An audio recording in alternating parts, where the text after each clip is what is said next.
Hello, and welcome to Stories from India, a podcast where we talk about myths, legends, and folk tales from India.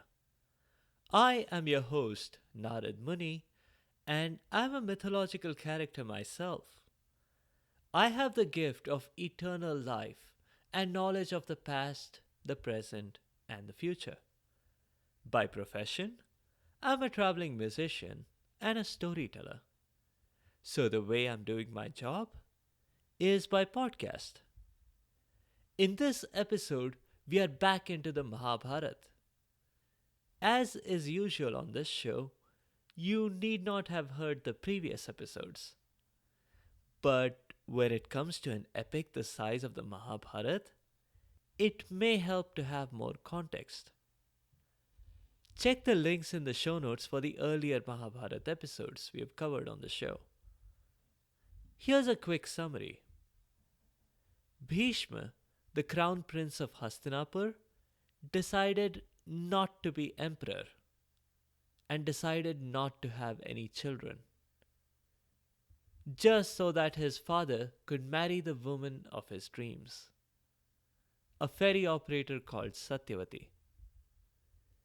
Tragedy after tragedy struck the royal family, so that, after a while, the only surviving members of the dynasty were the ex crown prince, Satyavati, and Satyavati's two daughters in law. Since Bhishma continued to be pig headed about sticking to his promise, Satyavati had to reveal a big secret. She had a son, Vyas, the very same Vyas who had authored the Mahabharata.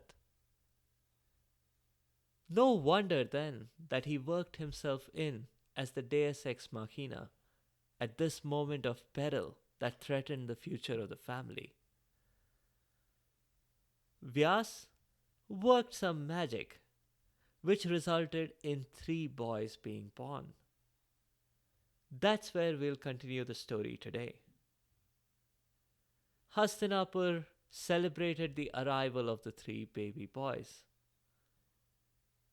Even though none of them was ideal for the throne, there was Dhritarashtra, who was born blind, Pandu, who had poor health, and the third one was Vidur. Vidur was, well, he was perfectly healthy, and he was the reincarnation of the god of justice, which might suggest that he would be a good fit for emperor. But no one in the royal family even considered the possibility of making him emperor. The reason? Vidur's mother was the kitchen maid. Pandu and Dhritarashtra's mothers, Ambika and Ambalika, have not had much of a speaking role so far. But they would have voiced serious objections if anyone had even suggested putting Vidur on the throne. The one positive was that Vidur got the same perks as Pandu and Dhritarashtra. He got to go to the same school, for example, and that helped. All three boys excelled at school. Given that this was a school for princes, they weren't just taught math and geography and economics, science, and so on. They had additional special subjects like tax collecting, treaty negotiation, dueling, patronizing the arts, and several others. If Vidur topped economics, Pandu nabbed the gold in archery, and Dhritarashtra in elephant duels. Seriously, no one could quite crush an elephant like Dhritarashtra could. Someone had to lead the elephant to him first, on account of his blindness, but that was a perfectly acceptable condition of the test. Pretty much on every exam, every subject saw the three Hastinapur boys end up on the podium. Though, like I said, who got the gold, silver, or bronze varied a bit. It also helped that they were the only three students in their school, and that all of their tutors were employed by Satyavati. Bhishma himself would occasionally pop in to give a guest lecture. After all, Bhishma had had the best training of all, private one on one training from the most wise people in the universe. It was this acquired wisdom that allowed Bhishma to recognize that he needed to take early action in finding brides for Pandu and Dhritarashtra. He had learned from his experience with Satyavati's sons, who had both died childless. Bhishma and Satyavati had shortlisted some kings. Kings from three kingdoms who could be pressured into pressuring their daughters to agree to an alliance. Now, they hadn't picked three princesses because they had three boys to marry. The emperor got two out of three, and Vidur wasn't even considered. And yes, contrary to the portrayal on the TV series, there was never any debate about whether Dhritarashtra should have been emperor instead of Pandu. The decision was a no brainer for Bhishma and Satyavati. They concluded that a blind person could not run the empire. For one thing, the braille system hadn't been invented yet. How could he handle the paperwork? So, right after graduation, Pandu was crowned emperor. Not because he had earned the most golds or because he was the strongest or wisest. He became emperor because he was the only available choice, as Bhishma and Satyavati saw it. Pandu's status update on the ancient Indian equivalent of social media was met with a lot of enthusiasm from a lot of kingdoms, and requests started pouring in to form an alliance. But Bhishma and Satyavati had their eyes on Kunti, a princess who would make a fine empress. And because they had learned some hard life lessons with Satyavati's sons, they picked Princess Madri as Plan B. And because they were scarred for life from those same experiences, Princess Gandhari of Gandhar became their Plan C. Let's cut over to the palace of King Kuntibhoj. If you hadn't guessed yet, Kuntibhoj was Kunti's dad. Well, he was actually her adoptive dad. Kunti's actual father was King Shurasena, who was Kunti Bhoj's cousin. Shurasena and his wife, who was actually a serpent, had several kids. Don't ask me how that's possible. I'll save that for some other episode. Shurasena and his serpent wife had an excess of kids, when Kunti Bhoj had none. So one day, intoxicated and during a game of poker, Shurasena made the rather rash promise to help his cousin out by letting him adopt his newly born baby daughter. And just to be clear, Shurasena did not name the baby Kunti for her adoptive father. She was actually called Pritha at birth. And in her new kingdom, everyone insisted on calling her Kunti Bhoj's adoptive daughter. Naturally, that's rather a mouthful, so they shortened it to just Kunti. If I'm being honest, I'm a bit puzzled by this. Pritha is a perfectly normal name, and it's the same number of syllables as Kunti. But to each their own. Kunti had one incident happen in her life that pretty much decided the rest of the direction of the Mahabharata. You see, one day, when Kunti Bhoj was on one of his frequent hunting trips, he had a visitor. The worst kind of visitor you can have. The Rishi Durvasa. We've met Durvas before on this podcast.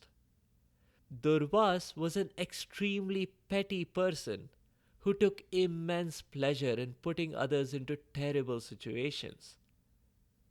From previous episodes, you may have heard of Vishwamitra's rage, but Durvasa makes Vishwamitra seem tranquil by comparison. And if Durvasa was visiting you, you knew you'd had it. In episode 37, he cursed Shakuntala, and in episode 51, he cursed the chief of the Devs, Indra himself. If you didn't answer the doorbell on the first ring, he'd curse you. If you didn't offer him water at exactly the temperature that he wanted, he would curse you. If you did not offer him exactly the food he wanted to eat, he would curse you. With Shurasena out on his hunting trip, it was up to Kunti to play host. Kunti had read dozens of books. In particular, she had read the who's who of ancient India. She knew exactly how to treat Durvas.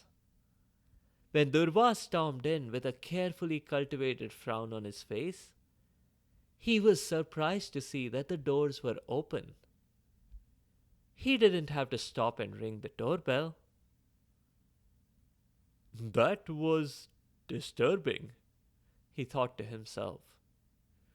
Who in their right mind would leave the door open on a summer evening? There must be mosquitoes all over. Just let a single mosquito bite me, and then I'll curse Kunti like I've never cursed anyone before.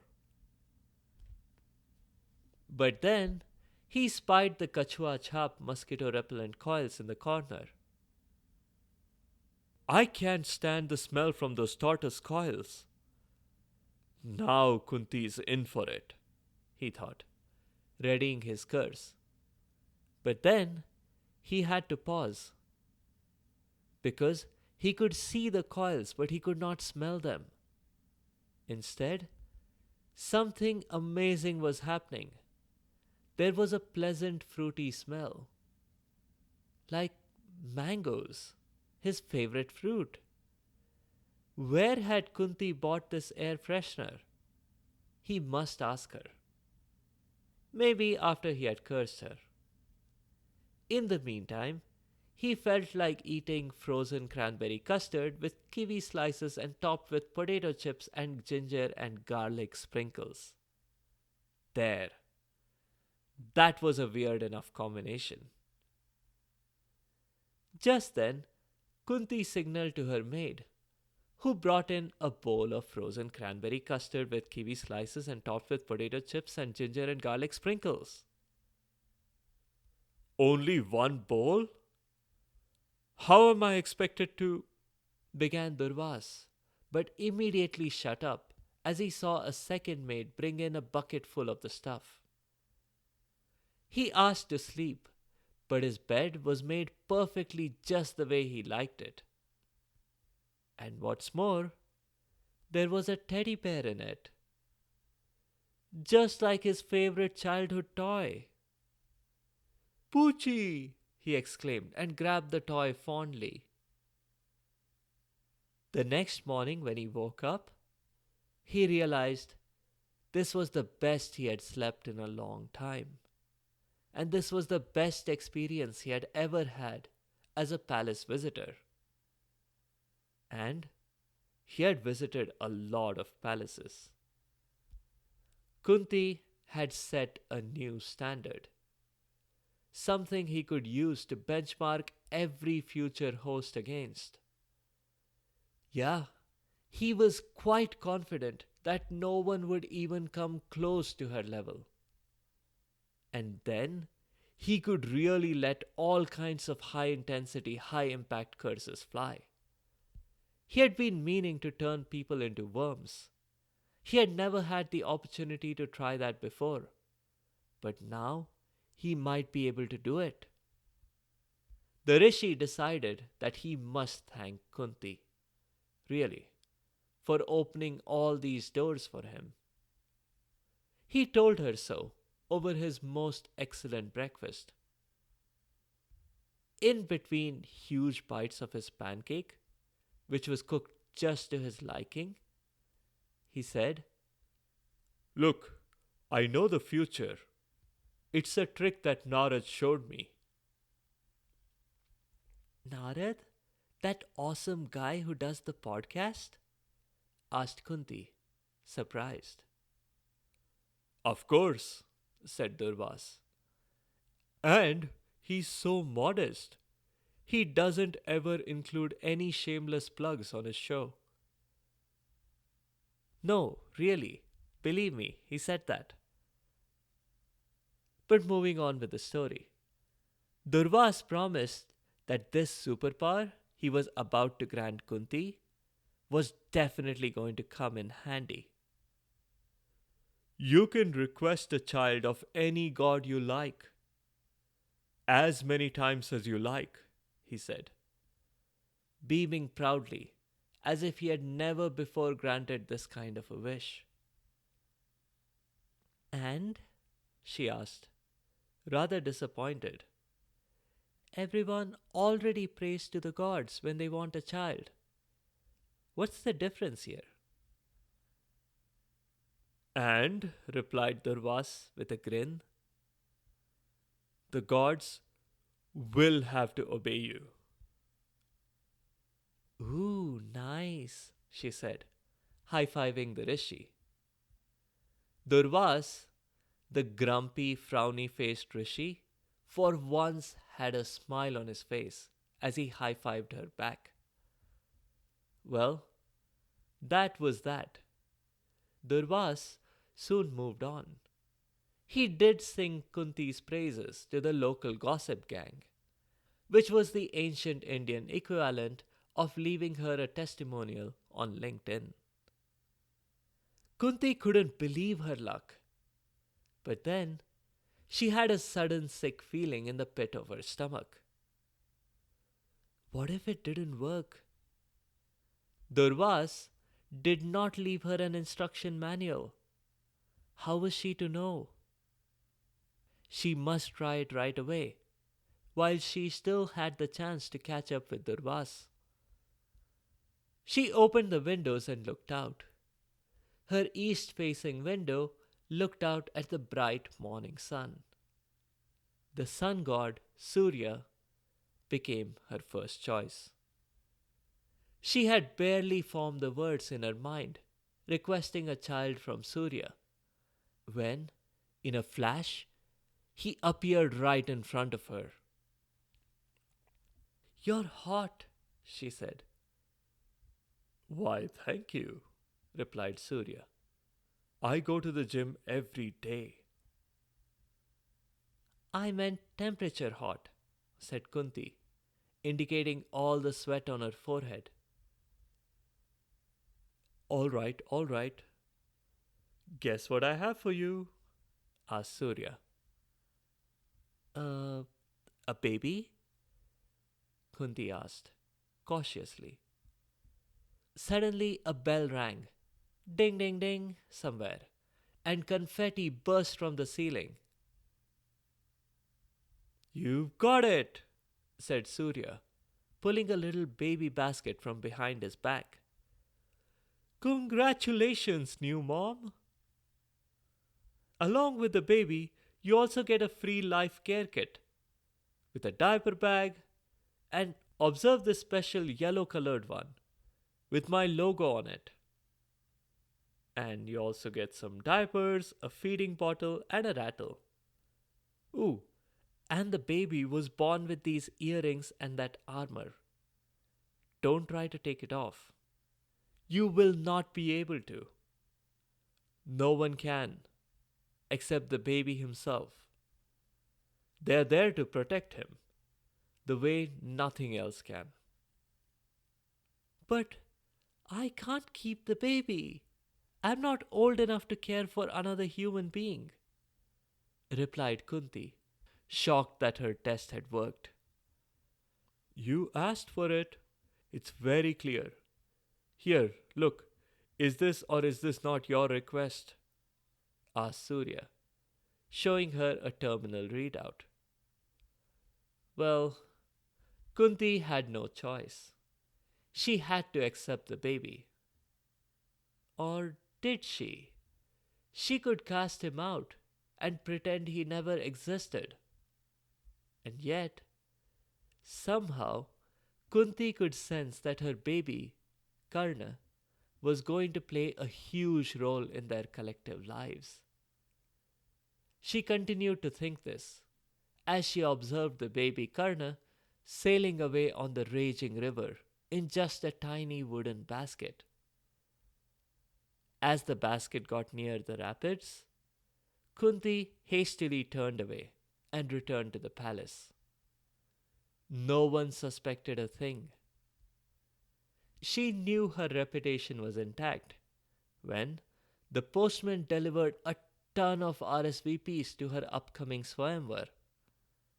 Societal attitudes being what they were, not a soul would have accepted if they had even suspected that the princess about to pick her husband out of a crowd was already a mother. The Swayamvar went off without a hitch. There was a decent crowd, but seeing Pandu in attendance, accompanied by Bhishma, the other kings quickly withdrew their nomination. They had all heard from their fathers how Bhishma had humiliated them and abducted Amba, Ambika, and Ambalika at their Swayamvar. Gandhari, the other princess candidate to marry a Hastinapur prince, had a very different experience altogether.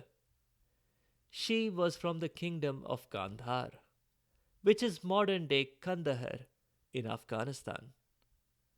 Bhishma and Satyavati had chosen her because the kingdom was distant enough that they might not be aware of Dhritarashtra's blindness. Cleverly crafted letters to the king of Gandhar only suggested that Gandhari would marry the prince and that the prince had several gold medals from his school and that he could crush an elephant with his bare hands. The king of Gandhar thought that this must mean Pandu. Also enclosed in the letter from Bhishma were a few glowing reviews from the prince's professors and a few carefully edited testimonials from other kingdoms. Gandhari and her family had no suspicion that this was anything but the real deal. It was not until she was on the road with her brother Shakuni, almost at the Hastinapur gates, that she overheard a conversation praising her. She felt smug until she realized that the praise was because she had agreed to marry a blind man. She halted the carriage right away. She needed time to think this through. Gandhari could no longer go back. The stigma would impact her family forever. But should she then just proceed as is and accept Dhritarashtra? No. She must do something. And then it hit her. She would blindfold herself for eternity. That was a brilliant plan, she told herself. It would be like getting two birds with one stone. So, Bhishma and Satyavati expected her to be Dhritarashtra's support dog on a leash, did they? Well, she was not going to provide him with any of that. They were expecting to delegate their Dhritarashtra worries to her. Well, now let them worry about two people instead of one. This was a rebellious act that would earn her plenty of goodwill with the public. People were sure to think that her decision to blindfold herself was an act of sacrifice, all out of empathy for her husband's sightlessness. Gandhari's brother, Shakuni, was not happy when Gandhari told him of her decision, but it was her decision. He did let it go for now. The anger and resentment that was inside him, he kept them locked away. They would boil over and come out at some point later in the Mahabharata. But for now, the wedding would go on as planned. Now, given Kunti and Gandhari's unusual experience, you might expect that I've been saving the best for last with Madri. But no, I have not. Madri and Pandu's marriage decision was just a political deal. Some elephants were exchanged, some terms and conditions were updated on their protection agreement, and that's it. So there we are, three princesses married into the Hastinapur dynasty. But wait, what about Vidur? Well, Vidur married Sulabha, the daughter of a king as well, but a daughter who was not a princess because her mother was not the queen but the palace maid. Her parentage was similar to Vidur's, which led Satyavati to conclude that they were made for each other. All might seem well now, with Pandu as the emperor and Kunti and Madri by his side, and with Dhritarashtra and Gandhari as the backup plan. But in future Mahabharat episodes, we'll see a continuation of the Hastinapur family curse. A couple of notes. Among Shurasena's other famous children was Vasudev, the very same Vasudev who was Krishna's father. We have met him before in episode 11, The Boy Who Lived. Shurasena himself will make an appearance as well, much later, to meet one of his grandsons. And as for Krishna, well, Krishna's story happened in parallel with some of the events so far. Krishna was just about in the same generation as Kunti, Madri, and Gandhari children. That's all for this week. The next episode will be a folk tale from South India about a demon whose favorite hobbies were listening to music and possessing princesses. If you have comments or suggestions, or if there are particular stories that you would like to hear, please do let me know by leaving a comment or a review on the site sfipodcast.com or tweet at sfipodcast. You can also find me on Instagram and Facebook. Be sure to subscribe to the show to get notified automatically of new episodes. Thanks to all of you listeners for your continued support and your feedback. The music is from purpleplanet.com. That's purple-planet.com. I'll see you next time.